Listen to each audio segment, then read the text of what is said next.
All right, so now one of the challenges right now is that these borders are blocking my screen, so we'll have to make do without that, because normally I use my own computer to do this and it's pretty impeccably perfect, but that's okay. That being said, the challenge for us is talking about, yes, emotional intelligence, but we're looking at emotional intelligence not in isolation. We're looking at emotional intelligence as part of what I call a triad. The triads being emotional intelligence, number one, looking at staff training, number two. We're also looking at something about this concept called customer centricity. It's all about the customer. So the challenge for us as a sector is to, how do we look at emotional intelligence from two perspectives? Number one, perspective one, the AOM customer. Number two, from the health and fitness sector. They should be together, but they're not. And we're going to go through some of that background, some of that history to give you a sense of, for lack of a better word, how bad is bad. So that being said, the support program concept is being developed by myself and my colleague, Ann Gilbert. And we're looking at it from a very, very specific kind of objective. So as background, I've got 13 years of corporate America experience. And you may say, what does it have to do with this?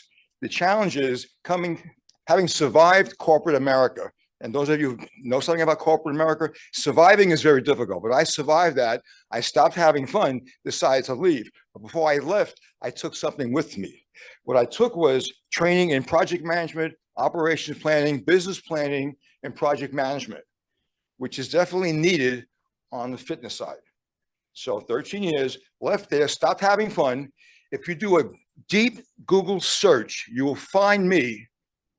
You will find a picture of me with a mini afro, a mustache, Van Dyke goatee, spandex, leg warmers, and me hanging out with Jane Fonda.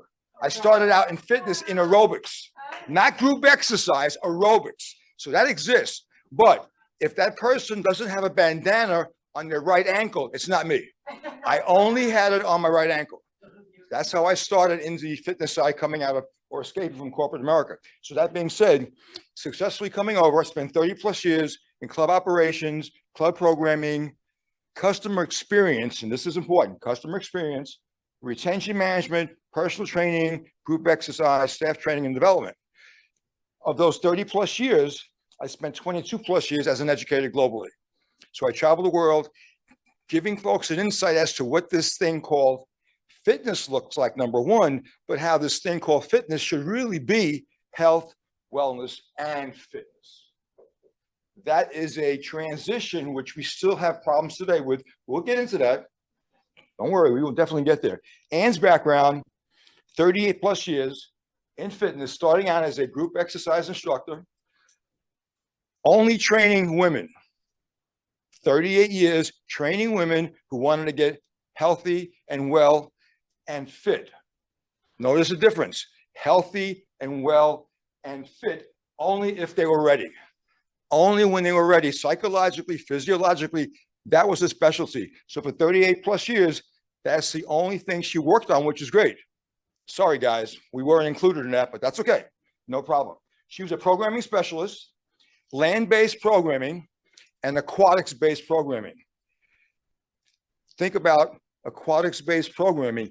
That's going to come in handy as we start looking at transitioning AOM customers into not so much exercise as opposed to activity and movement, and maybe exercise when they're ready. They'll get there if we take them on that journey to success. We'll get there at some point in time. 18 years as an educator. She's a club operator and owner. So we took our experiences, blending it together to start talking about this thing called AOM, Customer Support Program.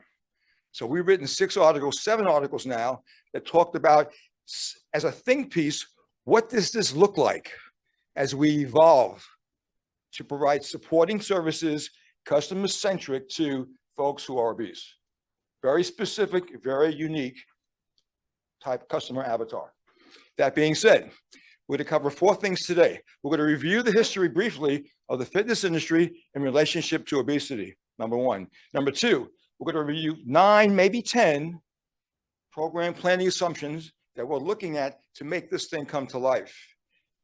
Number three, we created a concept called layers of value. The intent of a layers of value is to create reasons for folks to feel comfortable. This is the most important thing. They feel comfortable coming into a program, staying in a program, and referring to a program.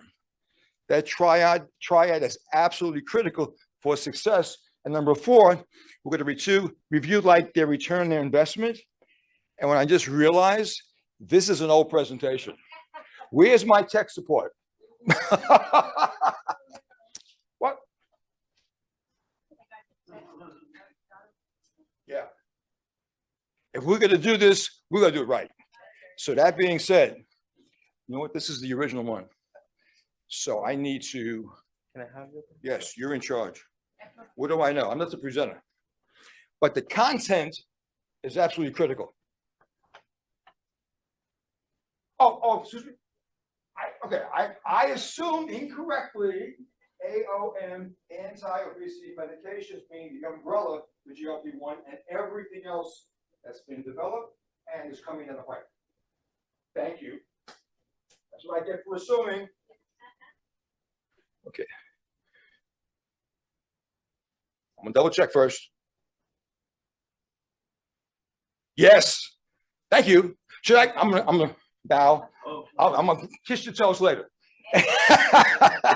All right. So here we go. Now that being said, so we're gonna look at the current world of fitness and see what that looks like. Okay. So in the past, the fitness sector for generations, we dealt with 20% plus or minus of the U.S. population. Wow, that's a lot. Except that of the 20%, for generations, we would lose between 30 and 40% of the 20%. That's how bad, that's how broken the system was. Up comes COVID.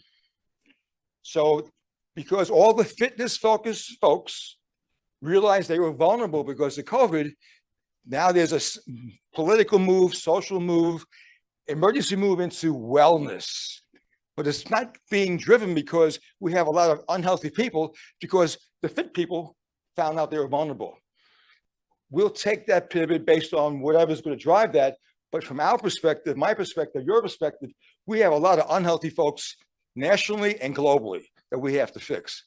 But if we position ourselves correctly, we can fix this broken fitness sector as we evolve and strengthen the health and fitness sector here. So when the announcements were made after COVID that we need to pivot into health and fitness, the challenge was this: oh, intellectually, let's do it. But the question is how? We have to change mentality. We have to change culture, preferences, egos. So again, the ultimate objective is to get there, but the question is, how do we get there? And in the middle of all of this, here comes Oprah. Now, this is from the Times of London, October 13th, talking about, and I call this the Oprah effect. When Oprah speaks, everybody listens. Oh, God, Oprah's doing it. That means we have to do this too. It's like, okay, so what does that mean? What does it look like? What's it feel like? So we have this whole thing now with Oprah pushing it. And God bless her, she's admitting she has issues, fine, no problem. But it's creating this wave of, I've got to do it, with folks not really understanding what that means. This is part of our challenge. But on the fitness side, in all their minds, globally, ka-ching, ka-ching, ka-ching, not understanding what that means. They want a piece of the pie, the $1 trillion pie, but there's a reason why we don't have it. We have to fix the reason why we don't have it. So that being said, we have Oprah. From New York, Gretchen, you went to school in New York City, okay? You know this neighborhood? Right near Penn Station, 34th Street. I know you went shopping in Macy's right down the corner there. That's right. But notice what's there on the billboards. There we go. Folks giving their injections, that's it. But no understanding as to what that looks like, tastes like, feel like. It's a challenge. Costco. Who belongs to Costco? Okay. They did a push April 2nd. Okay. We're going to start selling GLP-1 types of injections there. But you got to be a member.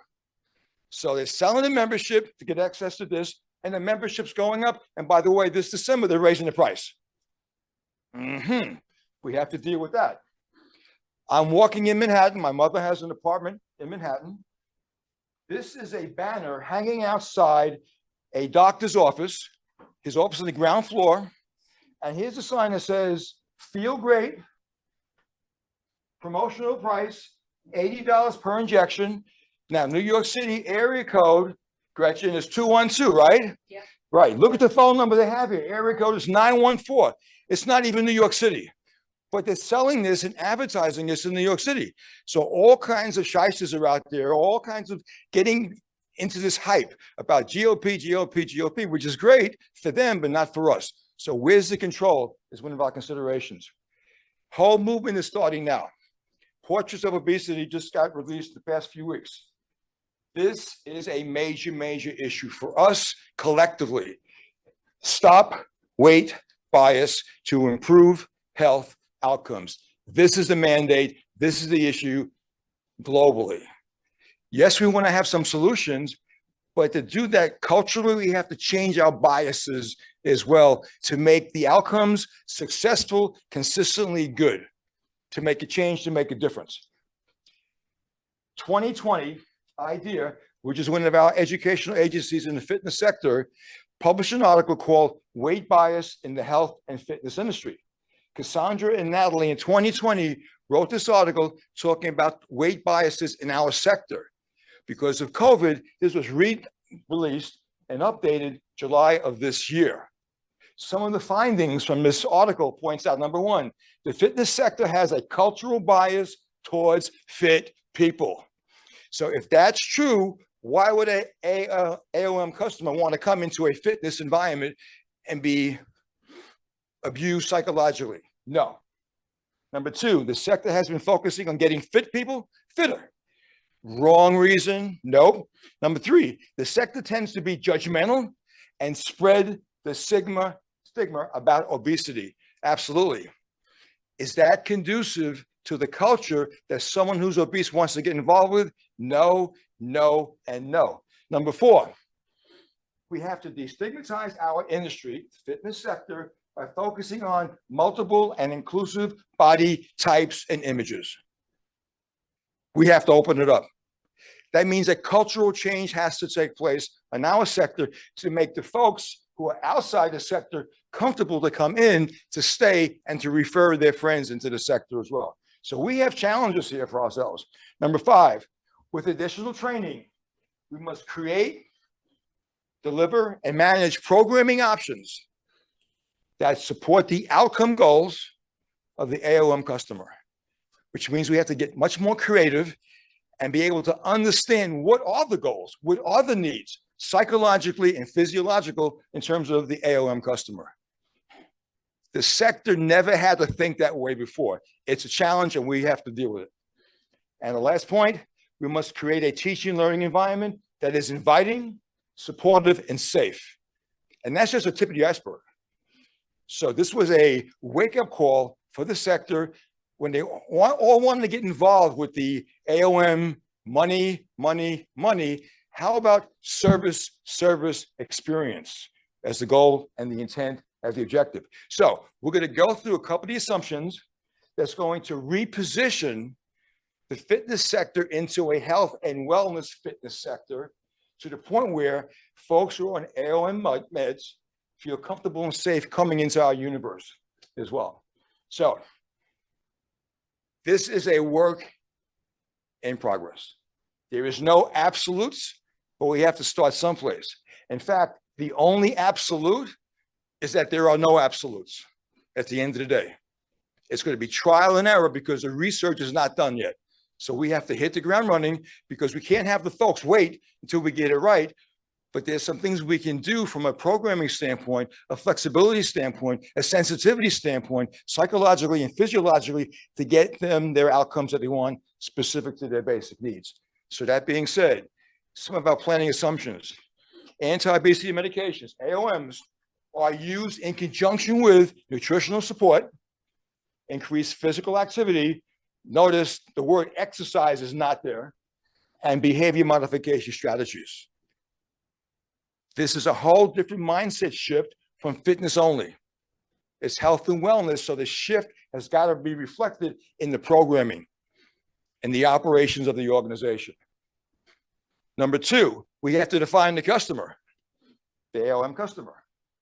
What does that avatar look like if, as a sector, we've never worked with these folks before? And it's a challenge. So Ann and I broke this down into two basic categories, physiological and psychological. So if we look at the physiological side, we've got increased body fat, insulin resistance, hypertension, metabolic syndrome, sleep apnea, reduced lung function. We know what the physiological challenges are, and these folks may have either some of these or a combination of all of them. But the issue is that we have to organizationally and operationally be ready to address those basic needs as those folks come into the organization. Number one, psychological, body image issues, emotional eating, low self-esteem, social isolation. Social isolation is critical as we go forward. We're going to get back into that later on. Coping mechanism problems, chronic stress, sedentary lifestyle. And think of these folks who have probably comorbid conditions, and they're taking meds for those conditions, and those meds are creating side effects for them as well. Then you add AOM on top of that, then you got an emotional roller coaster that's going on. So that's part of our challenge. The next piece of this is, speak of the devil, the side effects of being on AOMs. Appetite suppression is going to be there, slower gastric emptying, nausea, dry mouth, gastrointestinal discomfort, dehydration, eating frequency reduction, reduced caloric intake, low energy levels. If you look at the low energy levels, these folks may have either all or some of these combinations of these issues there. And if they have low energy levels, what kind of programming options do we have that take into account they don't have energy? This is part of the conversation. What kind of flexibility do we have to make them do something as opposed to doing nothing? They're already doing nothing, so we have to find other alternatives, not the E word, not the exercise word, but the movement type of word and the activity type of word to get them psychologically to keep moving and see the benefits of that as well. Number three, for the clubs, we recommend that you perform an operation review of the club or the student, of the current business model, of their current culture. So for example, if you look at, how many of us have heard of Equinox? Okay, Equinox, very high end, very shishi, very buff, ripped to shreds. That's one type of culture. YMCA, who knows the YMCA? That culture is totally different. Okay, so these folks could go into an Equinox or go into a YMCA or a JCC or a health club that's run by a wellness center or a hospital. Those are kind of the issues that we look at. So as we do the review, the consideration is this: if they can handle assumptions 1 through 2, have at it. If not, what do you have to do to change and condition your facility or your studio to be attractive to retain those folks coming in looking for specific solutions for the AOM environment? That's part of that challenge. But let's say, for example, okay, we want to do this. What does that look like? They've got to define their program to where it makes sense. What's their mission, what's their vision, and what's their basic value system as well. Most clubs are egotistical, and most clubs will not self-reflect. Someone has to harass them to self-reflect, and then once they agree to self-reflect, have the maturity to accept the findings. Yes, we are broken, or no, we're not broken. But most of the clubs are broken.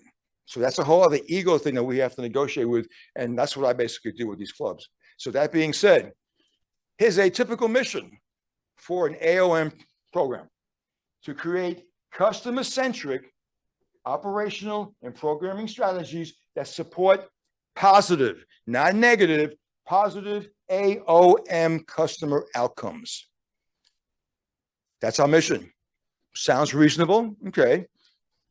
Here's our vision: to deliver and manage a comprehensive series of blended customer-centric programming options that support the customers as well, which means one size doesn't fit all.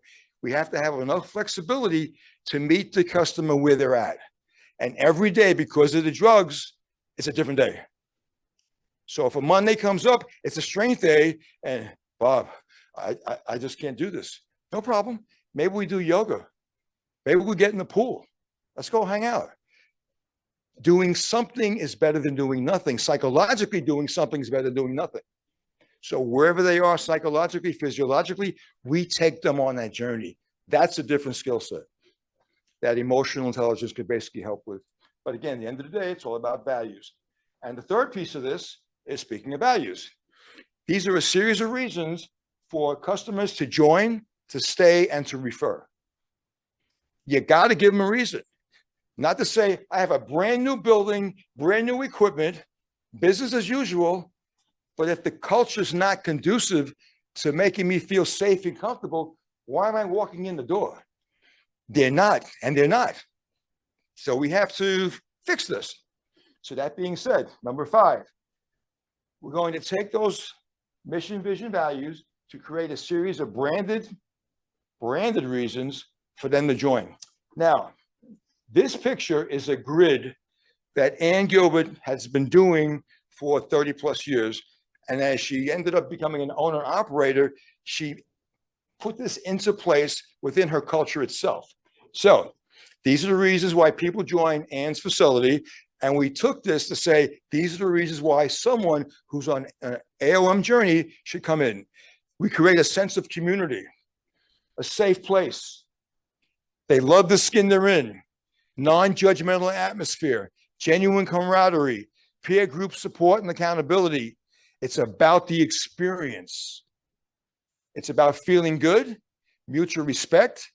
There's a customer onboarding process which identifies exactly where they're at when they come in, and we set their journey up based on where they're at, and we go step by step by step, safe, secure, and comfortable.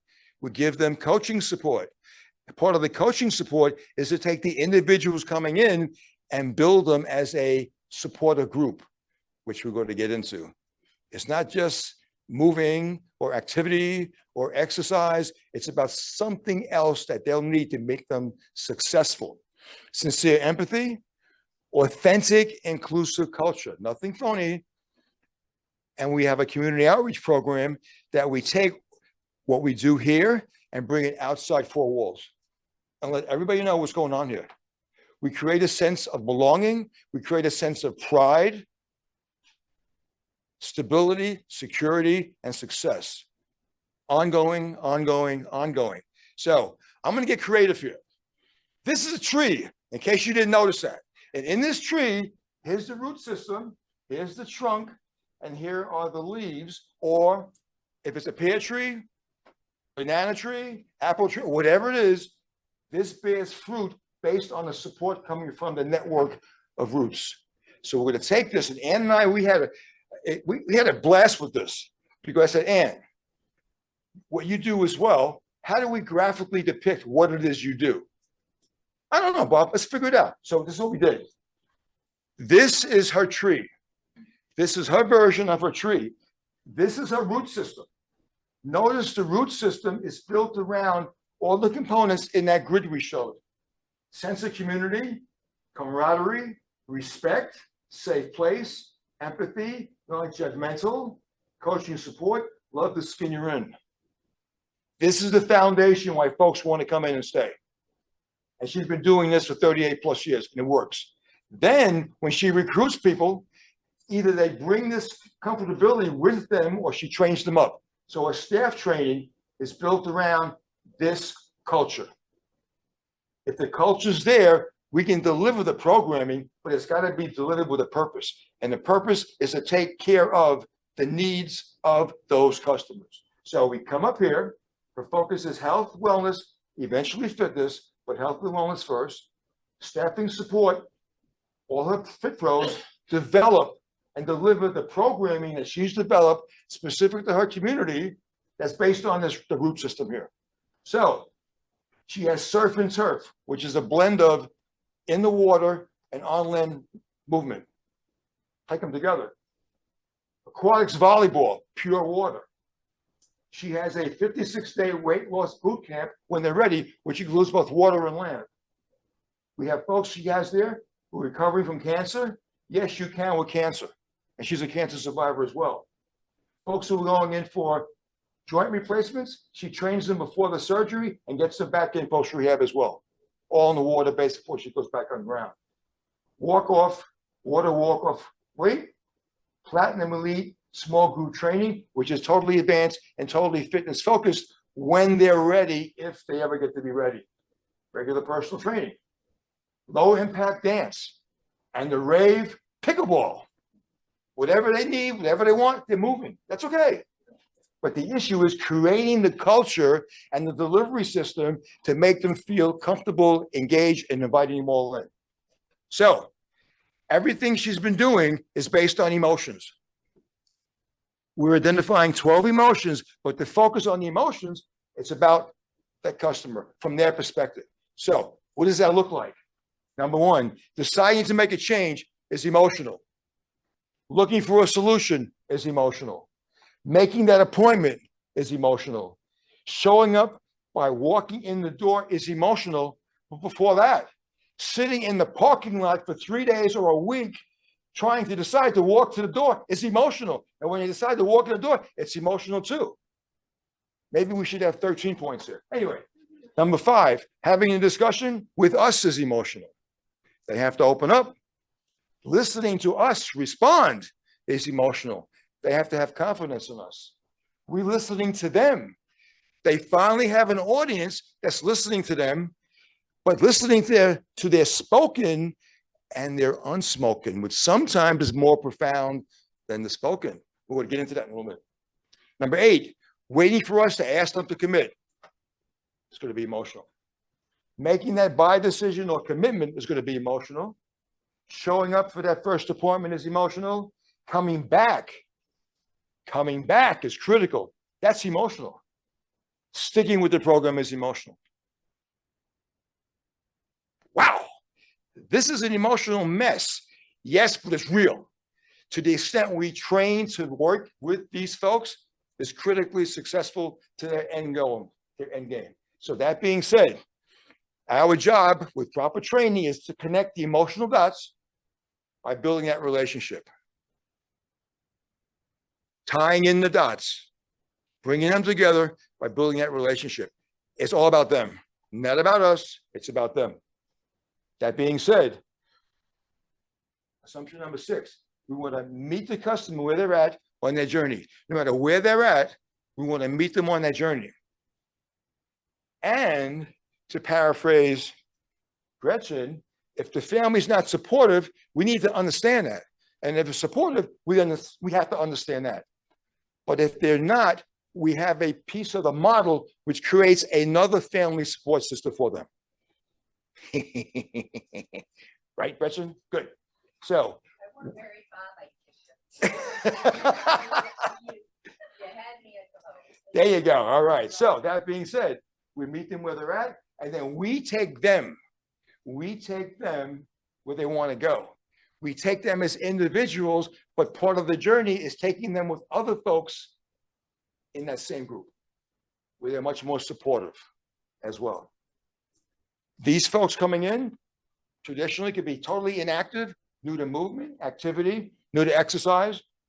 They could be active, beginner, mid-level. They could be folks who've been hardcore, mid-level to advanced level, but they all have an issue. They have a challenge. They have a problem. They're looking for solutions. We could accommodate them all if we're trained correctly and we have the correct programming options to support them.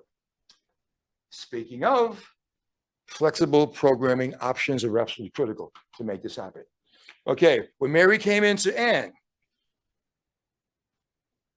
I don't want to go on the fitness floor. Okay, got it. And Mary says, I really don't want to go on the fitness floor. Ann said, fine, let's go to the pool. What do you mean the pool? Let's go to the pool. She's in the pool. All of a sudden, she starts to smile. So Ann says, I don't want to be pushy, Mary, but can we take your picture? Oh, yeah, take my picture. There's a picture. So she was so happy taking the picture and being pushy like me, nicely. Can we post this on social media? Oh, yeah. This is in 5 days. This is in 5 days. and made her feel so comfortable. Her group made her feel so comfortable. Take my picture and put it out there for the world to see. And there's her smile, and she's happy.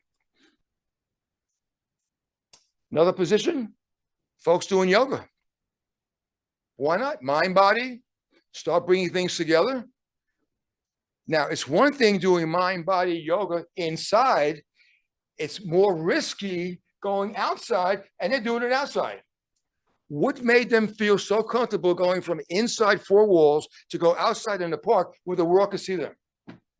They're getting more psychologically secure. That is fantastic. But the environment helped do that. Do we have the environment consistently able to do that? The answer is no. We're going to get there. We're going to get there. Or if they want to lift weights, we go lift weights. Any combinations of the flexibility is critical for success for these folks going in. So our profile is going to be whatever they bring into the table with the drugs they're taking, pre-AOM, side effects with AOM is going to impact the program design options. We know that. What we know that those of us who are in the space. Other folks don't know that. There's a whole lot of noise in the fitness industry. Notice I say the fitness industry, those the backward guys and gals who saying, oh yeah, we're going to build that lean muscle mass. But if psychologically you're not going to walk in your club, how are you going to do that? You got to be able to think of something entirely different. So again, it's going to impact the program design.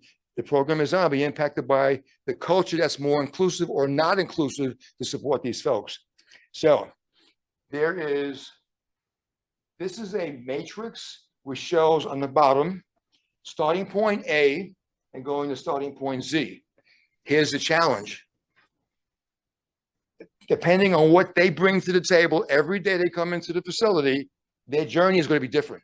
It's not straight line at all. We may go left one day, we may go right one day, we may go straight, left, right, may go back. That's okay, depending on how they feel, psychologically, physiologically. We have to be flexible enough to give them what they need. End of the day, we have to go from A to Z. A to Z, critical. And as a sidebar, at the end of the presentation, I have a barcode. So scan the barcode, send me an email, you get the whole thing. You get the whole presentation. Graphics and all, without the bottom and top being cut off. So it's there, it's there. That being said, so right now in our environment, research in the AOM space is still going on. I mean, we have nothing definitive. All we can do is be able to say it's going on and collect as much information as we can get when and as it becomes available. We still have no absolutes. We've got to be flexible enough to adjust our assumptions when and as needed. Absolutely critical, when and as needed. We also need to create a professionally licensed and certified AOM support network. Here's where we get in trouble on fitness. We get in trouble going out beyond our scope of practice. We're not going to do that. So right up front, we say that. We're not going to go outside our scope of practice. So how do we help these folks? We create a network within the umbrella of the facility, which looks like this, potentially registered dietitians, medical practitioners, fitness professionals, that's us, telemedicine, telehealth providers, physical therapists are part of this equation, behavioral specialists are part of the equation, bodywork specialists, health coaches, local pharmacies are part of this process, corporate wellness centers, orthopedic medical groups, hospital-based weight management programs as well. They all come together under the umbrella to support the customer. And the response is, that's going to be hard to do. Well, we have to face the challenge. We need support. We have to stay in our scope of practice, but we have issues that go beyond the scope of practice that we have to tap. And as we tap these experts, we have to make sure that data sharing is covered with proper releases to make sure we stay in front. You know what? If we can get, you have a handheld mic? So we see the testing. No, this is. Would you consider a behavioral specialist like a psychotherapist? Say again? I'm curious about psychotherapists. Would those be the Oh, yeah, behavioral absolutely. specialists? This is, again, nothing's absolute. Everything is being put together. You can have more questions. Keep the microphone. You'll be fine. That was the I one don't I put had. pressure on you. Does anybody else have a question? That's okay. Just hold there. There'll be somebody back there that's going to ask a question. If not, I'm gonna walk back there and give somebody the Well, you know microphone. I'm going to. That'll be okay. Need it all. All right, but again, this is tentative. Every club organization could have their mix, their combination. So for example, Lifetime, they have a longevity program. They hired a pharmacist at full salary, $150,000 a year plus bonuses in this program. So, I mean, it depends on what, but as a minimum, something like this, depending on how well you want to support our customers, is going to be a driving point as well. So again, that being said, here is this thing, this layers of value. And as we define the layers of value, you're going to see a correlation between the layer of value and the assumptions. They are actually tied together, cause and effect, to reinforce the culture change that has to happen. So layer of value is a group of operational and programming options that are designed to facilitate, the key, facilitate successful customer-centric outcomes. We have to be able to say, we may not have the absolute answer, but we're going to try different options to get the most successful outcomes specific to your needs at that day, in that time, in that year. And as we get more research information, it's going to change, but that's okay. That's okay. We can handle that. So first layer of value, we're going to define the customer. We did that in the assumption. So here's the carryover. We define it as part of our layer of value, because now we have the basis for having a conversation with people.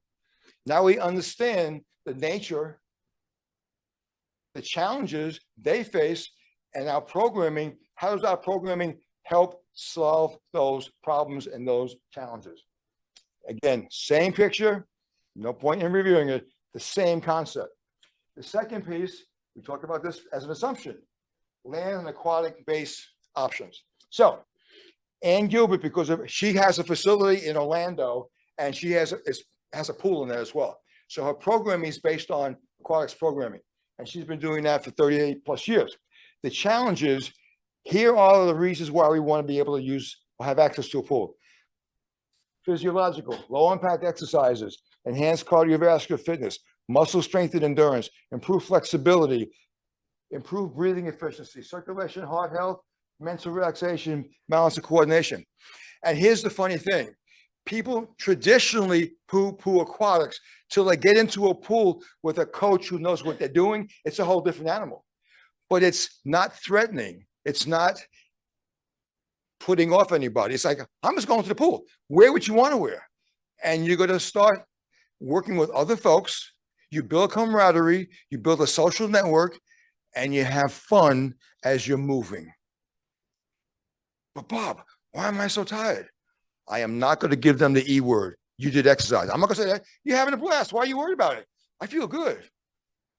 And you know what? I look good too. Huh? Keep it up. That's okay. That's part of our coaching technique. Psychologically, stress reduction, relaxation, mood enhancement, reduced anxiety, increased confidence, social interaction, improved sleep. Yes, starts to change the conversation. So from our standpoint, building blocks, our blended option, movement coaching strategies is part of what we give our folks, nutritional coaching strategies that we don't give, our network folks give, lifestyle change coaching strategies as well. We blend this to create an experience unique to their goals and objectives. It's all about them. It's all about them. Now, this is a grid Ann and I put together as we wrote our articles to show folks how we deliver. We had the tree before, we had the root system before, we had the branches, we had the programming. So here's another view of it. We're offering to deliver an experience on group exercise classes, one-on-one, two-on-one, small group, large group training, and health and wellness coaching.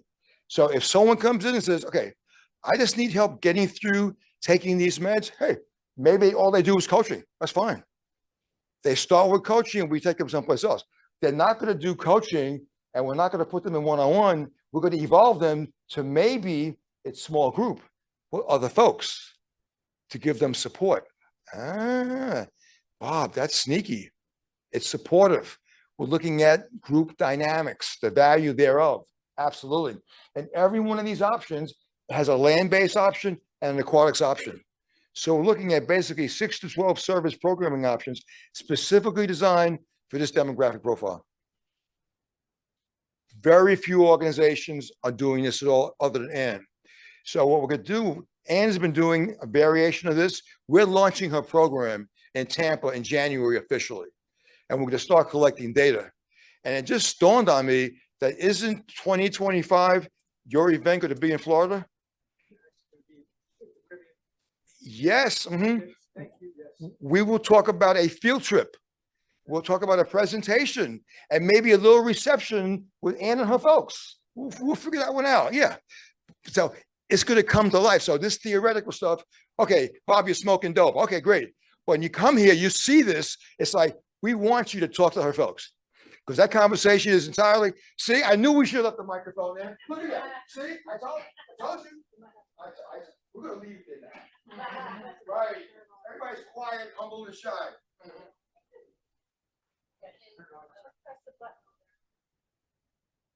So my question is, what's the vision for how this is implemented? Would these be like an AOM specific fitness facility, or would this be something for a pre-existing facility who wants to get the certified training and infrastructure guided by you all? Okay, it's a great question. This is the irony. If we're able to implement all these values and these goals and objectives for this, the clubs need this anyway. So if they put these in, they're going to fix what's broken. So that's my point. So there'll be a club. It'll be a multidimensional club with different kinds of folks going in, and there'll be a program that's AOM specific. And there'll be a fitness program. There'll be a wellness program as well. So to clarify, is your hope that you two would take this concept and go into these clubs to teach them and give them this business model? What is we're going to give them a business model to blend in with their new evolving business model. Okay. We have to take their current model, evaluate it, see how we segue it into this. But your point is well made. All the values from this is going to fix everything else as well. So the return on their investment is unbelievable because what's broken is broken. We're going to fix this. And good for AOM customers because now we have more spaces that we can go to as opposed to being afraid. I mean, that's part of that challenge.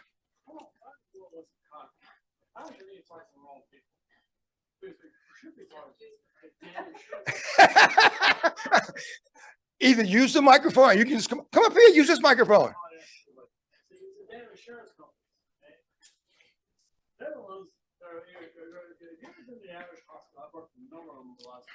Right. If you go to the cardiac section of the hospital, it's like being a cardiac. Go to the very surgery, it's cheap. It's like it's practically all the time to walk. You go to the better medicine area, those are one. Because they don't call this better. This should be, what's the average in your charge is $500 a month. I've already seen you talking about $6,000 a year. See, one trip to bariatric clinics, $200,000 surgery. Also, the aftercare, floor care, and the nursing thing. It'd be cheaper just to pay you $6,000 per patient. Okay. You should be talking about healthcare, cars, and all the rest of it. There's a group in our sector doing that right now. Adam Howland is doing that, having that conversation right now. And you know what else is happening in the UK? Because the NHS is broken. They finally admitted it because of COVID that it's broken. They're looking at this and training their teams up to do exactly this way. Yeah. Exactly right.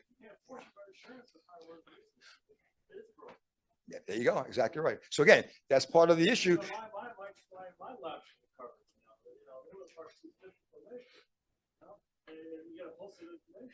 Right. Exactly right. Yeah.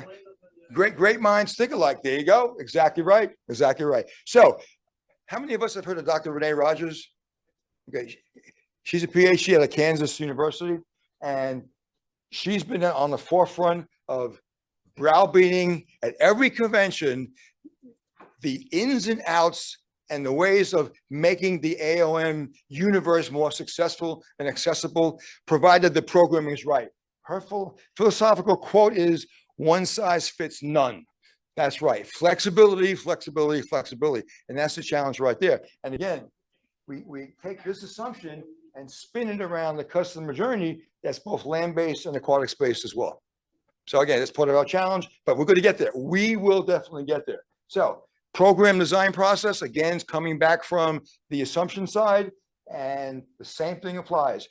Now, our team members have got to be trained up to be able to interpret what's happening with those customers day in and day out, so we can make adjustments accordingly. So our overall strategy is to have the ability to manage and adjust their journeys as needed. What happened in May may not happen in October and November, and vice versa. But that's okay. That's part of that process as we go forward as well. So this is what happens when you have one size fits all. And we're saying that is a non-flexible, one-dimensional programming option. That's not right. It doesn't take into account the needs of that person sitting in front of us in that particular day in time, versus this, which gives us much more of a flexible, multi-dimensional set of options to get them from A to Z at the end of the day. So that's part of that challenge again, but that's okay. We can do that. So here's a sample. What if someone comes in, starts their journey, we give them a short-term set of goals, and maybe their goal is they go into group exercise classes. Okay. Maybe if they're ready, they go into a spinning cross-training class. Maybe if they're ready, they go into full program integration. Now, the folks who are doing this, they're experienced exercises. Otherwise, the beginner is not going to go here at all. But on that side, maybe that beginner goes into aquatics programming. Maybe that beginner goes into mind-body classes after that, and maybe they go into small group training. So we have the ability of placing them based on where they are, psychological and physiological, anyway, any day they come into the club at all. Again, going from A to Z to make that happen. So this is our creme de la creme. AOM Customer Social Support Network. The issue here, we'll start this out internally, but get this to happen eventually externally as well. We do it internally because it's much more secure and a much more stable environment. So here's our process. We call this our social support culture. 3 components: collective accountability, peer group support, mutual respect. This is the big picture looking down. We take that big picture looking down and we make it granular. And here's the granularity. We provide emotional support, increased sense of belonging, practical support, problem solving, program compliance, improving coping mechanisms, resiliency, life transition support, reduce depression, support, promote healthy habits, individual accountability within the group environment. So they are no longer on their own. This is by design. They're coming in alone, but they're joining a group to be fully integrated on a mission, on a vision with values that are all consistent with their basic needs. That's the concept. The focus here is this: resiliency. If we have this, the top piece is gone, we're looking at self-belief, control of self, willingness to adapt, willingness to be flexible, ability to solve problems, emotional awareness, social support, sense of humor.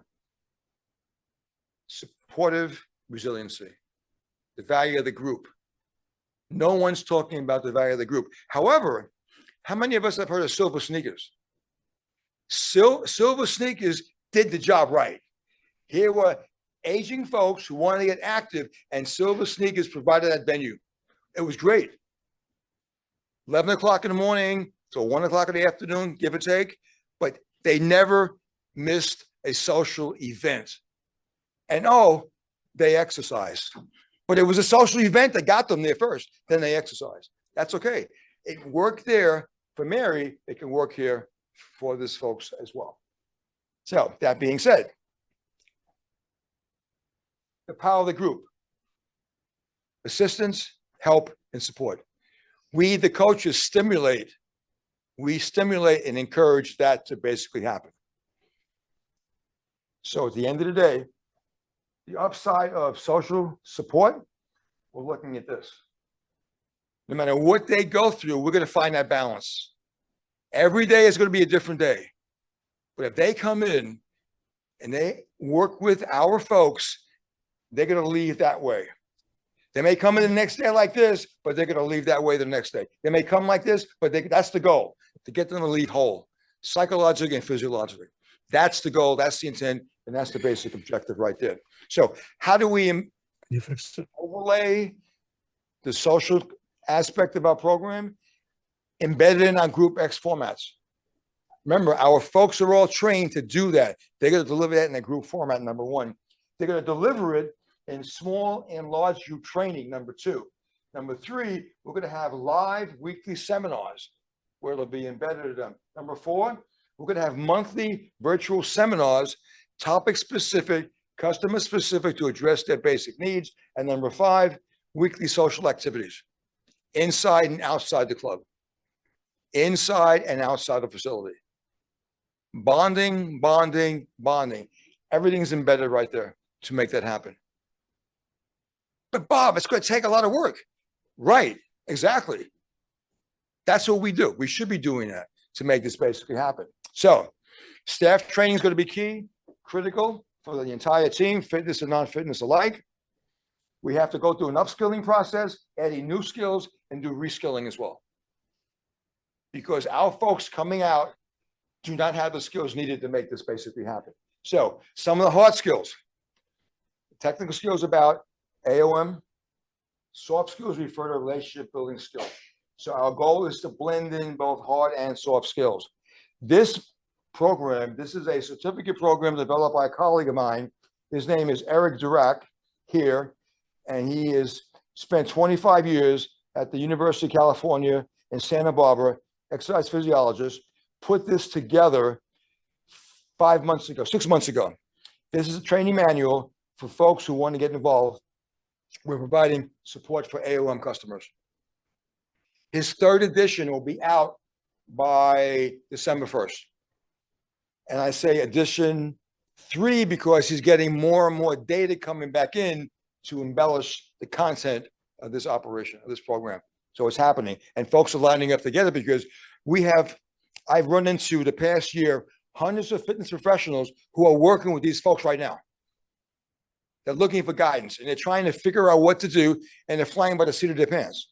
And I can't blame them for that, but they're looking for information. So we find these folks at conferences and they're asking, what do I do? What do I do? How do I do this? So Eric is addressing that basic need as we go forward. Now, emotional intelligence, the ability to identify and manage emotions. More so for the inactive folks, emotions become more profound, more critically important for us to tap into, number one. Number two, classic definition, it's the art, gray, science, black and white, of personal and interpersonal effectiveness. Right now, we don't get trained in EI at all, or EQ. We don't. We need that to make this happen.